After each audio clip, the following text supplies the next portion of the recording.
This video is the form of an audiobook. It is a story about a young man named Chris. Chris wasn't always like this. He used to be a fire starter, full of plans, full of drive. But now, every morning felt like a fight just to get out of bed. He blamed himself, called himself lazy. But what if laziness wasn't the problem? What if something deeper was going on? Chris woke up to the sound of his alarm, but didn't move. He stared at the ceiling, blinking slowly, his body heavy with a familiar kind of emptiness. It wasn't tiredness exactly. He had slept 8 hours, maybe more. It wasn't depression either, at least not the kind that makes you want to disappear. It was just fog. A dense, invisible fog that wrapped itself around his chest and legs and whispered, "Not yet. Just a few more minutes." He reached for his phone, muscle memory, and unlocked it without thinking. News headlines. Someone just closed a $100,000 deal. A gym selfie from an old friend. Another engagement. Another win. Another life that wasn't his. Chris scrolled silently, not liking any post, not reacting, just consuming. With each swipe, a familiar ache crept in. A quiet voice in his head. "You said you'd start today, again?" He glanced at the corner of the screen. 9:12 a.m. He was already late for the version of himself he promised to become. Chris had plans, big ones.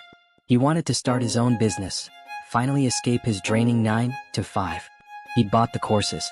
He'd made the vision board. He'd watched all the YouTube motivation videos at 1.5x speed, just like everyone else. But here he was, still stuck in his bed, still scrolling, still feeling behind, still stuck in a loop that never seemed to end. He sat up halfway, phone still in hand, and muttered out loud, not to anyone, just to the room, "Why can't I just do the thing?" This question haunted him more than anything else. It wasn't a lack of ambition. Chris wanted it. He dreamed about it, obsessed over it, wrote about it in his journals. But when it came time to act, to sit down and do the work, everything inside him resisted, like trying to sprint underwater. The guilt was always waiting for him too. "Maybe I'm just lazy," he'd tell himself. But deep down, that explanation felt too simple, too easy, too shallow. Because he wasn't lazy with everything. He could focus on video games for hours. He could clean his apartment when he was avoiding a project. He could binge watch an entire Netflix series in one weekend. So the problem wasn't effort. It was something else. Something invisible but real. The truth is, what Chris was experiencing is not laziness. It's emotional exhaustion. It's fear. It's the silent burden of years of unmet expectations, internal pressure, and shame. Psychologists call it task aversion. It's not that you hate work. It's that your brain associates the task with negative emotions. Fear of failure, fear of judgment, fear of being exposed as not good enough. So you avoid it. Not because you're lazy, but because you're trying to protect yourself from pain. But here's the trap. Every time you avoid, the pain grows stronger. And the cycle repeats. Chris didn't know this, not fully.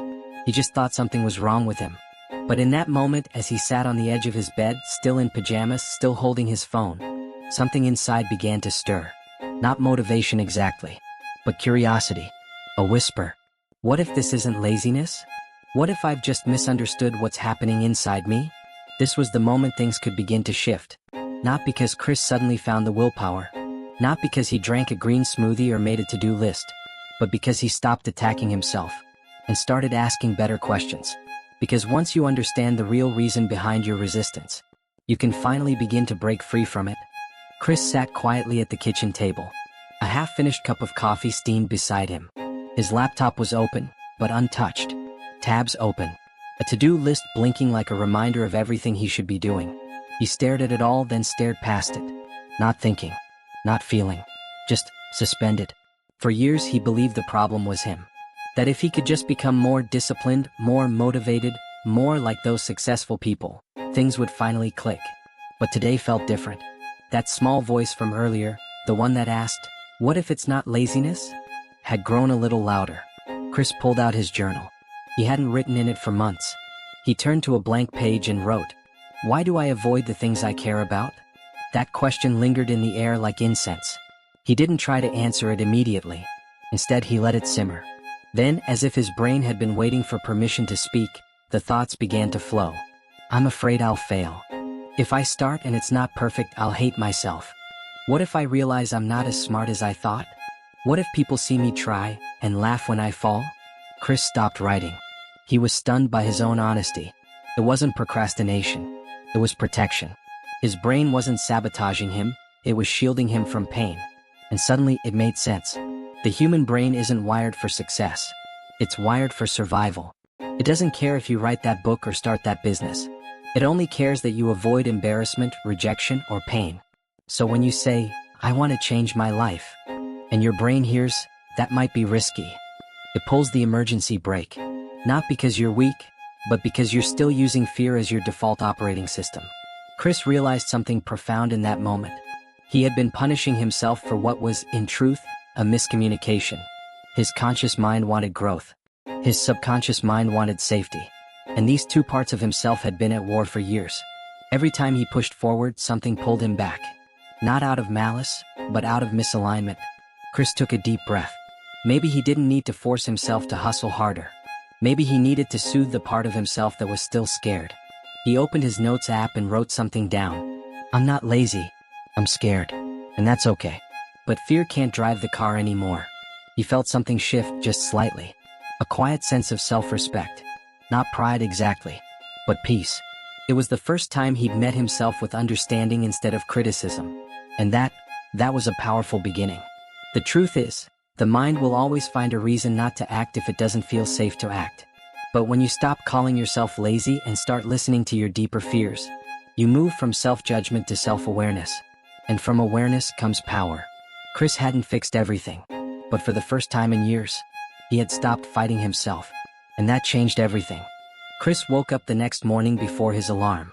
Not because he was suddenly motivated, but because something subtle had changed. Yesterday he had stopped calling himself lazy. He had acknowledged his fear. And strangely enough, that honesty had given him a flicker of energy. Not the kind of energy that makes you leap out of bed and run 10 miles. No, this was quieter. More grounded. It was the kind of energy that says, "I'll try again today even if it's messy." He didn't try to conquer the world. He just made his bed. He cleaned his desk. He picked one thing from his overwhelming to-do list, just one, and finished it without rushing. And afterwards something interesting happened. That tiny action, so small it seemed insignificant, gave him a win. And that one felt good. Not dopamine rush good, but "I'm back in control of my life" good. Here's the part most people overlook. Action doesn't follow motivation. Motivation follows action. Waiting to feel ready is the ultimate trap. Because readiness isn't an emotional state. It's a result of doing small things consistently even when your brain resists. This is what psychologists call the success spiral. You take one small action. That action builds a sense of competence. That competence boosts confidence. And confidence leads to more action. It's not magic. It's momentum. And momentum, once built, becomes very hard to stop. Chris felt it. After making his bed, finishing one task, and cleaning up his space, he wanted to do more.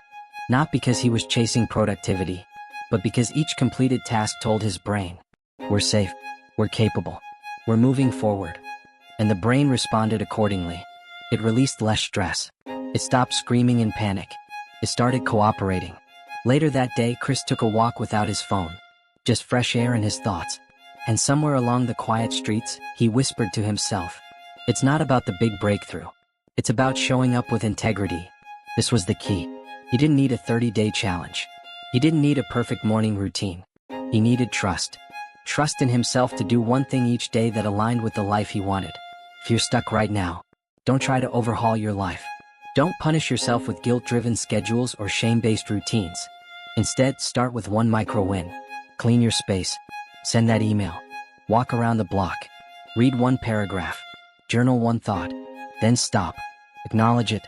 Let that tiny win count. Because when it counts, your brain logs it as progress. And progress is what keeps you going. Chris didn't become a different person overnight. But over the next few weeks, those tiny wins began stacking up. And slowly, the fog began to clear. The lazy label fell away. In its place stood someone who had learned the psychology of momentum. Someone who stopped waiting for motivation and started creating it one small step at a time. Chris's story isn't unique. It's the story of millions of people who wake up every day feeling stuck, frustrated, and misunderstood. They're labeled lazy by others, by themselves, when the truth is much deeper. They're not lazy. They're misaligned. They're disconnected from what truly lights them up. They're overwhelmed by expectations that aren't their own. They're trapped in the idea that motivation should come first, when in reality, it's the result of tiny, imperfect, courageous actions. If you've been hard on yourself lately, let this be your reminder. You are not broken. You don't need to become a different person. You just need to realign your life, your habits, and your mindset with what actually matters to you. Start small. Start today. Build momentum. And when you fall off, because you will, don't spiral. Just start again. That's the difference between people who stay stuck and those who rise. Studio microphone, now it's your turn. I want to hear from you in the comments. Small orange diamond, what's one tiny action you're committing to today? Small orange diamond, or what part of Chris's journey hit you the hardest? Drop your thoughts below. Your story might be the push someone else needs. And if this video helped you see yourself in a new light, like it, subscribe, and share it with someone who needs to hear this message. Because remember, you don't need more motivation. You need momentum.